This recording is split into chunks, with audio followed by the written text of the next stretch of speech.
यदि तपाईहरुको घरमा पनि दूध आउँछ भने तपाईहरुले पनि दूधबाट छालीलाई अलग गरेर यसरी नै देशी घिउ घरमा सजिलो तरिकाले बनाउन सक्नुहुनेछ। ल सुरु गरौँ है त हाम्रो यो देशी घिउको रेसिपी। यदि तपाईलाई यो भिडियो राम्रो लाग्छ भने भिडियोलाई लाइक गर्न चाहिँ नबिर्सिनु होला।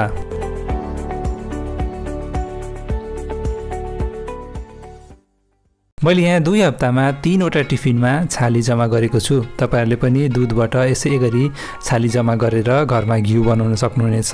मैले यहाँ सबै छालीलाई एउटा कराईमा राख्दै छु र यो छालीलाई अब हामीले फेट्नु पर्ने हुन्छ। तपाईहरुले यो छाली जम्मा गर्ने बेलामा फ्रिजमा राख्न सक्नुहुनेछ। अब यो छालीलाई हामीले यो दाल घाट्ने युज गरेर यसलाई घाट्नु पर्ने हुन्छ या फेट्नु पर्ने हुन्छ। यसरी हामीले बटर मिल्क र बटरलाई सेपरेट गर्छौं। अब यो छाली लुज भइसकेको छ। अब यसमा हामीले थोरै थोरै गरेर पानी राख्छौं र यसबाट हामीले बटर मिल्कलाई अलग गर्छौं। तपाईहरुले जसरी यहाँ देखाएको छ त्यसरी नै बटर मिल्क र बटरलाई सेपरेट गर्न सक्नुहुनेछ। अब यो फेटेरै हामीले यो बटर मिल्क र बटरलाई सेपरेट गर्छौं। यसमा अझै पानी राख्नु होला र यसरी तपाईहरुले बटर मिल्क र बटरलाई सेपरेट गर्न सक्नुहुनेछ। हेर्नुस् त कति मजाले बटर मिल्क हाम्रो सेपरेट भइसकेको छ र यो बटर मिल्कलाई हामीले अरु केही चीज बनाउनमा युज गर्न सक्छौं। जस्तो कि हामीले करी बरी बनाउने बेलामा यो बटर मिल्कलाई प्रयोग गर्न सक्छौं। अब यो जुन हामीले बटर निकालेको छौं यसलाई हामीले पगाल्नु पर्ने हुन्छ।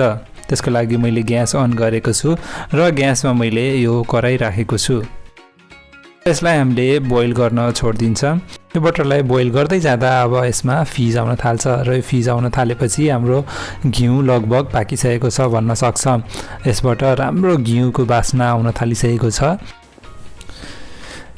यो भिडियो चाहिँ मेरो वाइफले बनाइरहेका छिन्। यदि तपाईहरुलाई मेरो यो भिडियो राम्रो लागिरहेछ भने भिडियोलाई लाइक गर्न चाहिँ नबिर्सिनु होला। र तपाईहरुको यो घिउमा यसै गरी फिज आउन थाल्छ र फिज गइसकेपछि अब हाम्रो घिउ बन्ने प्रोसेस स्टार्ट भइसकेको छ। अब सेतो दानाहरू जुन छ त्यो चाहिँ तल सेटल हुन्छ।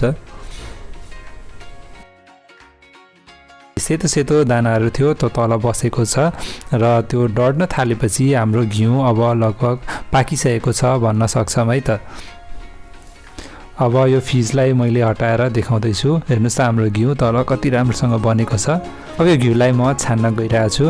हेर्नुस् त हाम्रो यो घिउ कति राम्रो देशी घिउ बनेर घरमा रेडी भएको छ। तपाईहरुले पनि छालीको प्रयोग गरेर यसरी नै घिउ घरमै सजिलो तरिकाले बनाउन सक्नुहुनेछ।